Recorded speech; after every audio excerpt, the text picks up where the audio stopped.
Hey guys, welcome back to Greentgarden, guys. In this video, for all the new beginners, I'm gonna tell you guys how important it is to have holes on the bottom of your container, guys. Even some of the starting trays, they have multiple holes. Like this one have about at least 8 holes.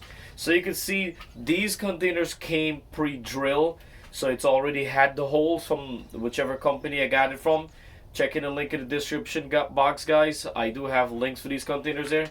So these I got on Amazon, and you can see we have 1, 2, 3, 4, 5, 6, 7, 8, 9 hole, and this is a 5-gallon container, guys. So 9 hole came with this 5-gallon container. So this is telling you guys that if you're new to the garden world and you're gonna go out there and you're gonna buy your own container, and you bought, say you bought a container like this. It looks really nice from the outside and all that, and it's cheap, but then you don't have any holes in the bottom. But if you really look close up, there's markings right here, like a star. It's like a plus sign, 1, 2, and then we have another one on E3, and then they give you some extra options. So guys, these right here are the indicator, like you could make a hole right here. So instead of the company to do the hole for you, you have to do it.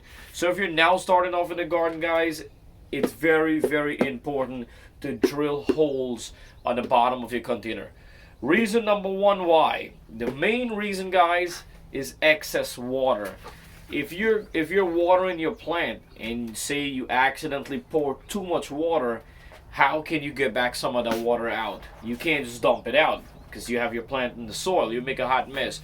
So that's why you have holes in the bottom. You put a lot of water, guys, it'll drain right through. You know, it takes a little bit of time, unless if you're like flowing it with water, you will see it comes out. If you see water coming out, guys, that's too much of water. Stop right now. Because I'm telling you right now, coming from experience, guys, I did it before. Overwatering your plant is very dangerous. It will damage the root, damage the plant.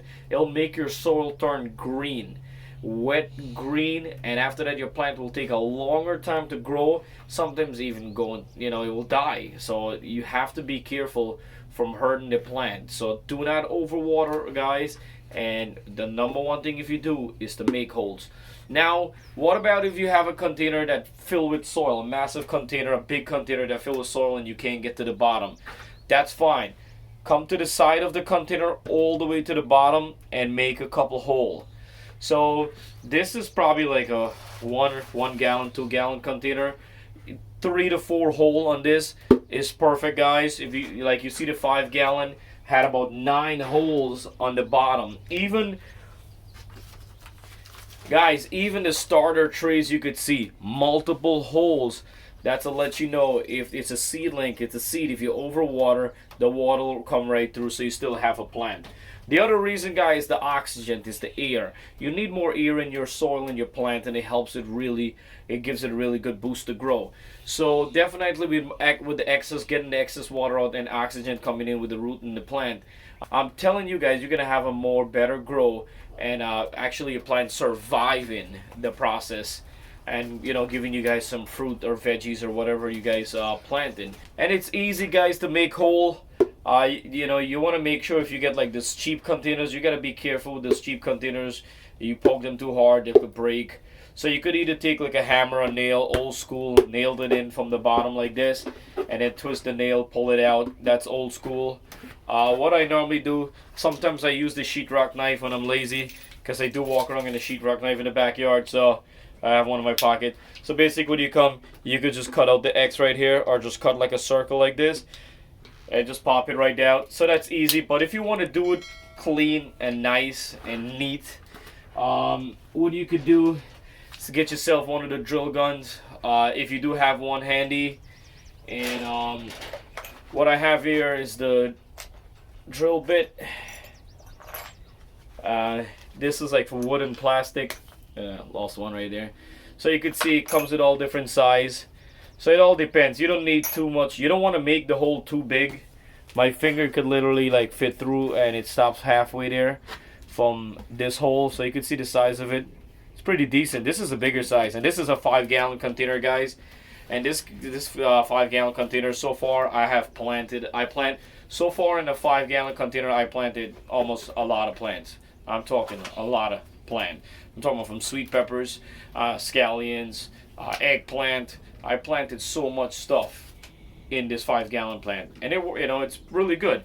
But certain plants need bigger pots, 10 gallons, 8 gallons, depends on whatever. But the basic standard, I would say, for most plant and single plant, I would go with a 5-gallon. I would go with a 5-gallon because I did tomatoes and stuff in this. But as you guys could see, the holes. Don't forget about the holes, guys. These containers, guys, I'll leave the link. I'll check on Amazon. I did bought them 2-3 years ago. Love these containers. I reuse them every single year. I can't remember how much I paid, but it made so well. It's a little flexy, but it's not like cheesy flexy like the dollar store thing. No, it was not the dollar store. So these things are pretty good, guys. So let me show you guys what I do normally with my drill. Raise, don't do that.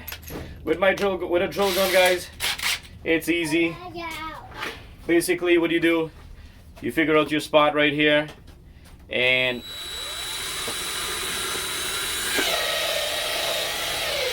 I twist it around a little bit, and then as you guys can see, that's one simple hole right there. I can show you guys inside. What you could do, you put it flat down on the ground and then drill it, guys. So that's easy, so you don't get to drill your hands or anything like that. So today I'm gonna go around and I'm gonna check some of the containers that do not have any holes. And for an example, I'll show you guys right now. Say that I can bring this camera up close right here to show you. All right. An example right here, guys. Say like we didn't have any holes and I want to drill in right here to the bottom. You come right up to the closest point right here and you hold it a little bit. Always be gentle, guys. Let your screw gun. You don't want to go all the way in. You just right there is good. You could like twist the gun a little bit like that, and that's it. We got a hole right there. Another tip, guys, which is very important when it comes to watering. Watering is the key. Is one of the key steps that you have to really be careful when it comes to plant. If you overwater your plant, it's going to take longer to grow. Your soil is going to turn green. Once your soil starts turning, if your soil is dark and it's like a dark black soil, depends what you're using, it's already damp, it's already have water. There's no need to water, guys. If your soil is green, it's overwater, and the only thing you can do to help it is to leave it alone. Leave it for another 3-4 days, depends. Make sure you have good, leave it in the sun. The sun is gonna definitely dry it out, and as soon as it's drying, you can see your soil from the top is getting dried. And what you could do, guys, stick your finger inside, get into the soil, make sure it's not damp inside, and if it's dry right through, then you give it a little water, guys. A little bit of water. Let your plant, it's like let your plant speak to you. Let your plant tell you when they're thirsty. You can see a plant, you can see the soil is getting dry, and something if you see your plants are starting to get a little droopy, depends on your plant. That's when you give it water, guys. And you give it a water, it absorbs that water right away, and it produces and it grows faster. Alright, guys, so thank you guys for watching Greentgarden. If you're new to my channel or you just subscribed, I want to tell you guys thank you so much for supporting me, guys. And right now my goal is I'm trying to hit 1,000 subscribers. I'm pretty sure we're in the 600 right now. So I'm really excited, and I really want to thank everybody who has supported me, guys, and watching, giving thumbs up.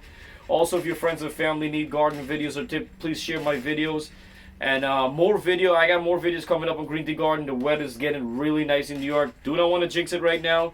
We're starting cleaning up, starting my spring cleaning all over, and everything's starting growing right now. I will be planting some random different plants that I like to eat and my pig like to eat. So I'll show you guys coming up in my next video too. And I'm going to be adding in a lot of videos, I said, for beginner guys. My next video, I'm going to show you some simple tools that you need for starting your garden. Don't forget to hit that subscribe, guys. It's 100% free. See you next time on Greentgarden.